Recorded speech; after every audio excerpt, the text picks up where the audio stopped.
Hello అండి, అందరికీ నమస్కారం. కథా వేదికకు సాదర స్వాగతం. ఇప్పుడు మనం ఒక చిన్న కవిత చెప్పుకుందామండి. ఈ కవిత రచన ఇషాక్ హుస్సేన్ గారు.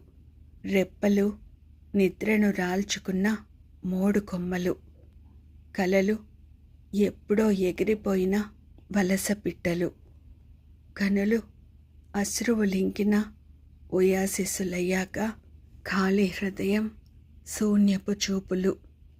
మిగిలిపోని ఇలాగే నన్ను. ఇంకా విమర్శలు, పరామర్శలు, పశ్చాత్తాపాలు, జారిపోయిన కాలంపై కన్నీటి జాలు. వద్దు ప్రియా ఈ ఓదార్పులు. ప్రేమ వాస్తవం కంటే ఊహలోనే బాగుంటుంది.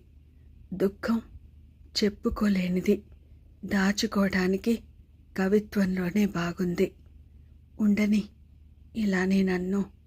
మరో మంచి కవితతో మళ్ళీ కలుసుకుందామండి. Thank you.